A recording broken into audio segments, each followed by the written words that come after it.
잘 사는 법, 투자를 잘하는 사람들 이렇게 보시면은요, 신문 기사에 일면 나오는 기사하고 무관하게 사시는 분들이 행복하고 투자 잘하는 겁니다.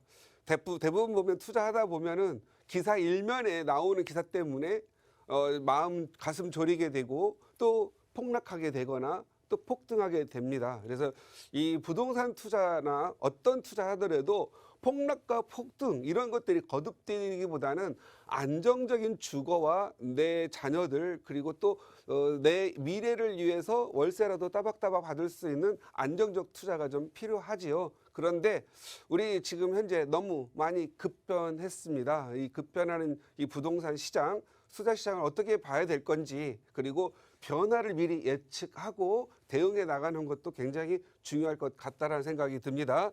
오늘은 제목이 부동산 투자 규제 변화에 대한 대응 전략은이라고 잡아봤습니다.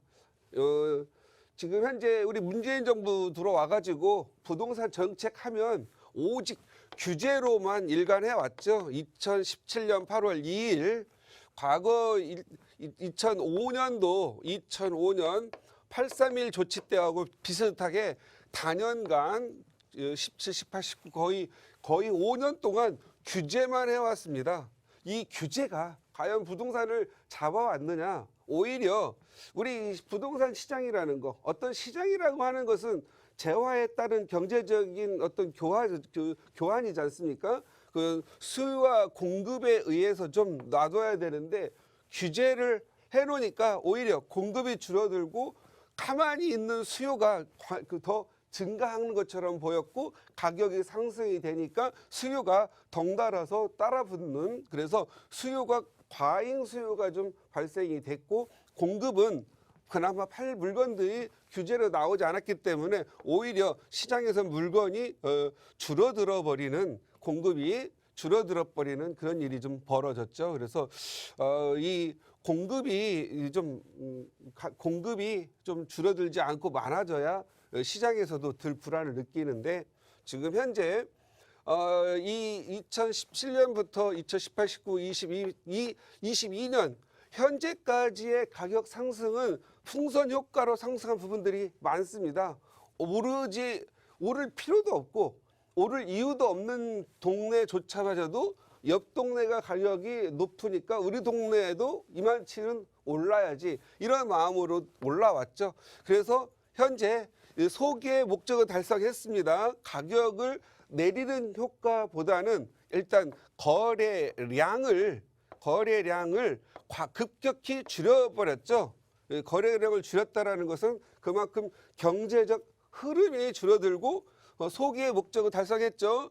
세금은 엄청나게 걷어버렸습니다. 60조에서 70조를 더 연간 더 거둘 정도로 부동산을 해서 세금으로 걷어들였죠.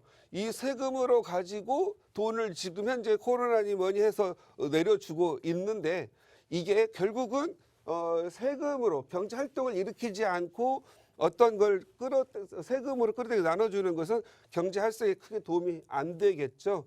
그래서 이 지금 현재 이 규제는 경제 바퀴가 이렇게 부동산, 대기업, 또 중소기업, 또 여기에 있는 은행, 학원, 자영업 이게 큰 바퀴가 돌아가야 되는데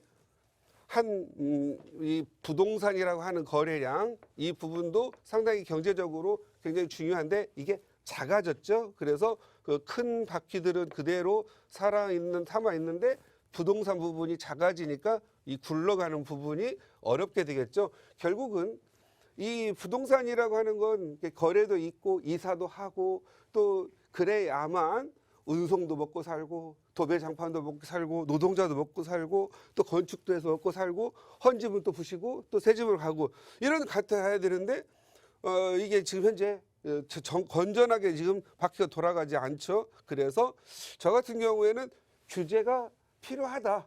왜 필요하느냐? 이 규제가 이 거래량을 좀 일으키는 쪽으로 갈 수밖에 없을 거다. 그리고 결국은 공급 쪽으로 가서 수요를 잠재워서 안정적으로 갈 수밖에 없다. 결국은 이 규제를 많이 만들어 놓으면은 결국은 이 부동산 시장이 움직이는 건 하나의 종합 예술이죠. 하나만 가지고 움직이는 게 아니라 아까도 말씀드렸지만 뭐 운송업, 이삿짐 센터, 그리고 노동자, 이 많은 부분들이 살아가는 부분들이 멈춰져 있죠. 공인중개사님들도 그냥 살아가는 거 아니잖아요. 자기들 가게 열어서 월세 내고 가는데 결국은 공인중개사님들이 무슨 사가지고 돈을 버는 게 아니라 거래를 통해서 그 수수료를 가지고 또 경제활동을 해야 하는데 다 멈춰져 있죠. 이 흐름을 빨리 바꿔주지 않으면은 결국은 침체가 서민 경제에 타격을 줄 수밖에 없습니다. 그 서민 경제에 타격을 줄 시점이 옛날 2005년 8.3일 조치할 때 양도세 중과세부터 해서 하다 보니까 결국 리먼 브러더스 사태 터지고 경제가 돌아가지를 않았어요. 그래서 2009년에서 2012년 사이에 암흑시대, 하우스포가 오고 막 난리가 났었죠. 결국은 이때 어떻게 했어요? 결국은 경제가 안 돌아가니까 경제를 좀 살리고자 부동산을 또 거래를 해서 뭐 혹 옛날에 뭐 대출을 받아서라도 뭐 좀 아파트를 좀 사라.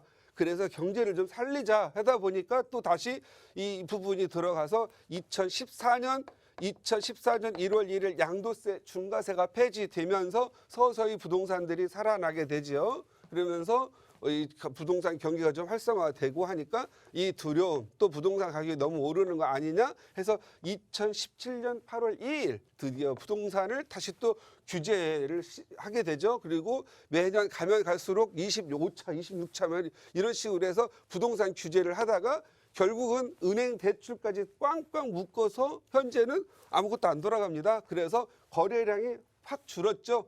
그 거래량이 없으니까 가격이 안 오르는 것처럼 보이고 호가만 하고 또 살 수가 없으니까 어쩌다가 돈 급한 사람 팔려고 하니 팔 수가 없으니까 간혹 금매들이 거래가 돼서 시세가 지금 현재 어떤 세상인지를 모르는 오리무중 세상으로 지금 가고 있는 거죠. 그래서 규제에 대한 부분이 필요하다. 어떻게?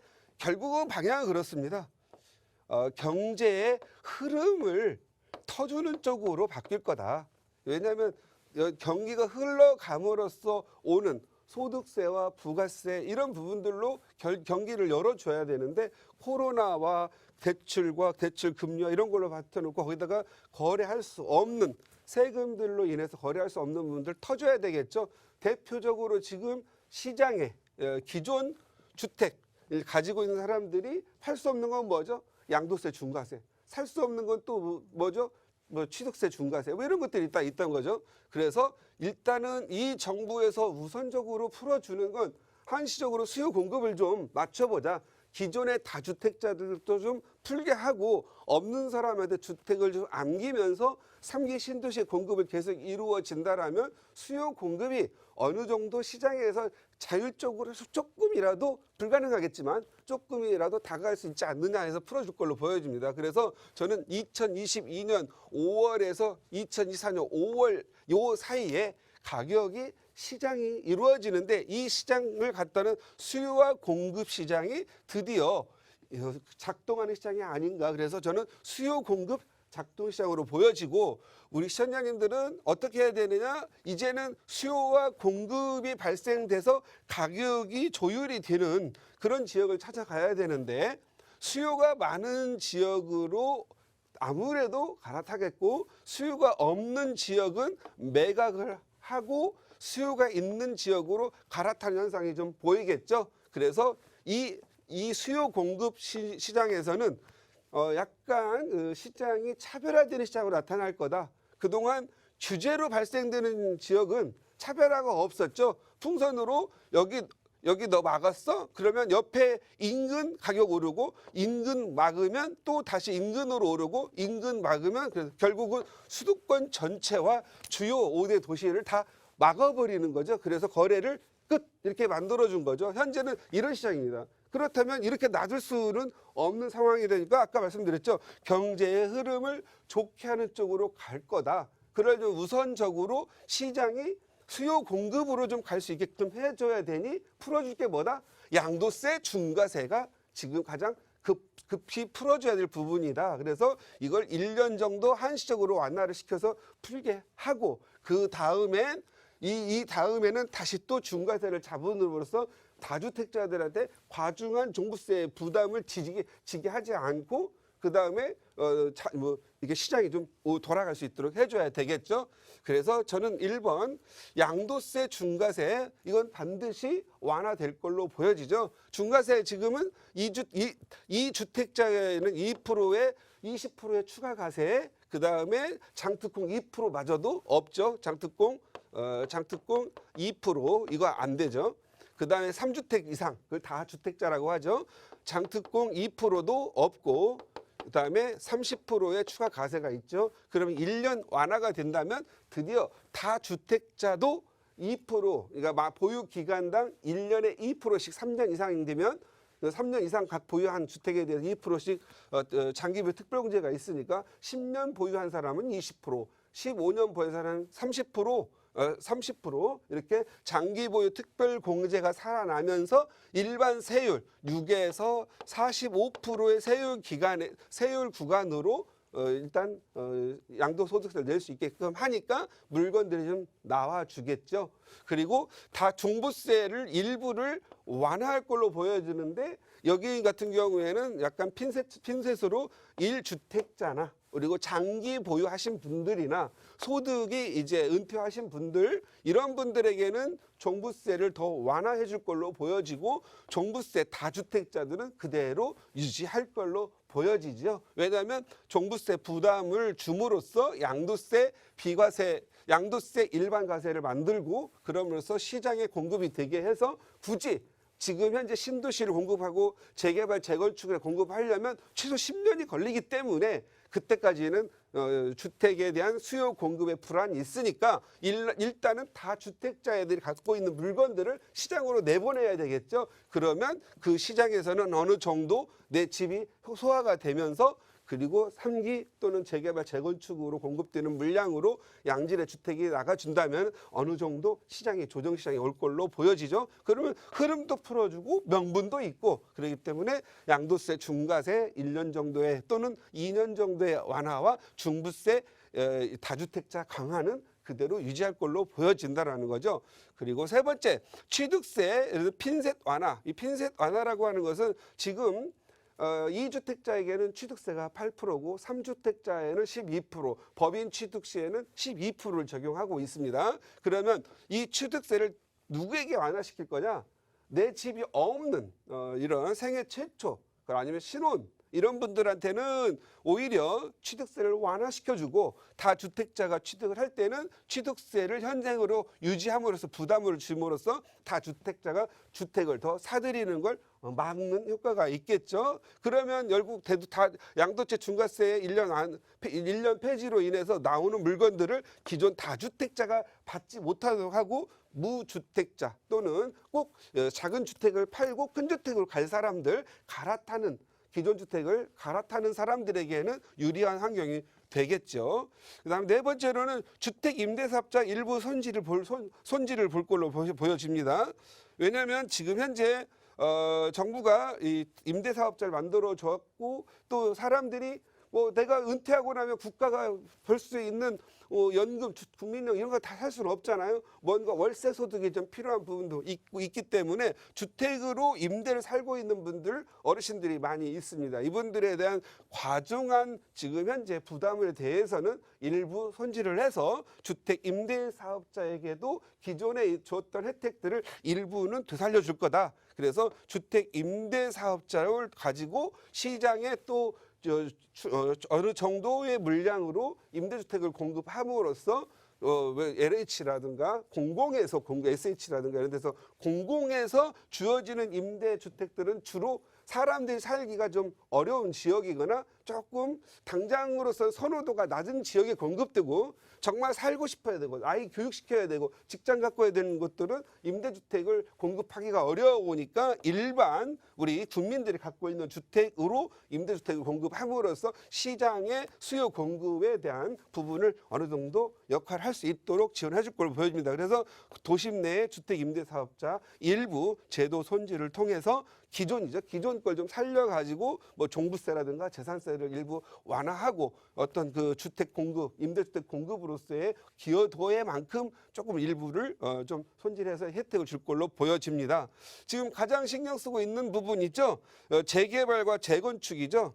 이것은 이제 옛날 우리 전 시장님께서 무려 서울시의회에서 조사한 바로는 그동안에 이제 그 서울의 아파트를 그러니까 재개발 재건축을 통해서 공급될 아파트가 약 25만 세대 정도가 됐었는데 이 25만 세대의 규모는요.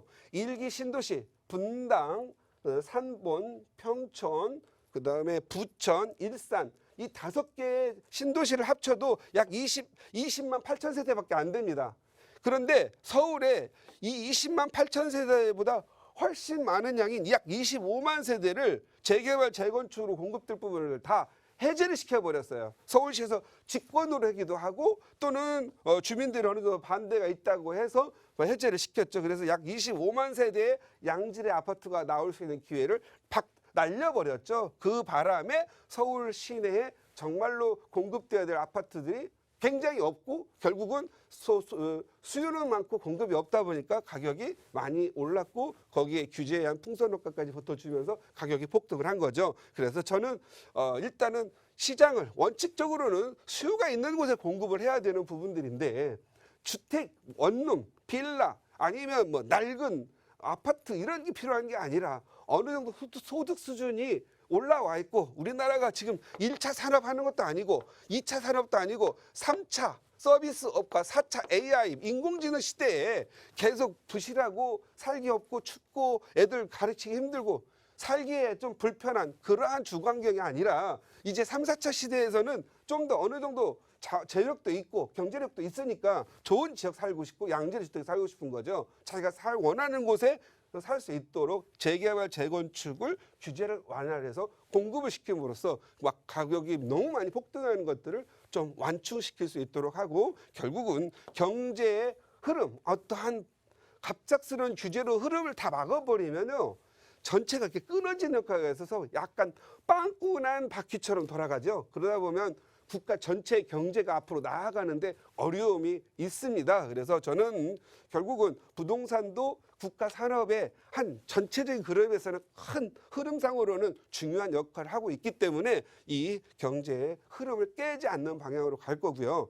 우리 시청자님들 같은 경우에는 어떻게 해야 될 거냐? 결국은 이런 규제가 풀리고 한시적으로 부동산 시장이 살아난다고 한다면 다시 한번 원칙적으로 수요와 공급 시장으로 찾아가서 공급이 많은 지역은 가격이 좀 내려갈 걸로 보이고 수요가 많은 지역은 가격이 오를 지역으로 보인다라고 보시면 될 것 같고요. 이것은 단순히 공산품이나 대량 생산물인데 여기에는 뭐가 꼭 필요하냐? 단순히 수요와 공급만 가지고는 안 되고 여기에다는 심장 하나를 넣어야 된다. 심장 하나를 넣어서 사람의 마음이 선호도가 사람의 감성이 또 접근돼서 선호도가 증가하는 공급만 중요한 게 아니라 선호도도 증가하는 곳에 지역적 가치를 보셔야 될 거다. 그래서 이 선호도의 증가에 의한 지역적 가치에 따라서 여러분의 투자 방향이 달라질 거다. 그래서 항상 이렇게 생각하시면 됩니다. 나만 좋으면 나만 좋고 너는 싫어하고 다른 타인도 싫어해요. 그러면 가격 안 오릅니다. 이런 경우에는 나만 가서 혼자 살면 돼요. 근데 나는 싫어, 나도 좋고 너도 좋고 타인들이 다 좋아요. 이런 데는 가격이 좀 폭등하죠. 그런데 나는 싫어도 너는 좋아하고 다른 타인들이 좋아하는 곳이라면 나는 이런 곳에 전세를 살더라도 그렇게 타인과 남들 너가 좋아하는 지역에 하나 정도 사는 그런 게 필요한데 이것들을 투자하실 때는 어떻게 해야 돼요? 경험이 많으신 분들과 같이 조사하고 같이 연구해서 정말 좋은 투자, 좋은 내 집 하나로 똘똘한 걸로 가져가는 것이 좋겠다 말씀드리겠고요. 한번 5월까지 부동산 규제가 변화가 된다라면 변화됐다 하는 걸로 생각하지 마시고 변화가 됐으니 어떻게 될 거다라는 그런 예측을 한번 해보면서 대통령 바뀌고 부동산 정책 바뀌고 하는 것들을 보시기 바랍니다. 마치도록 하겠습니다.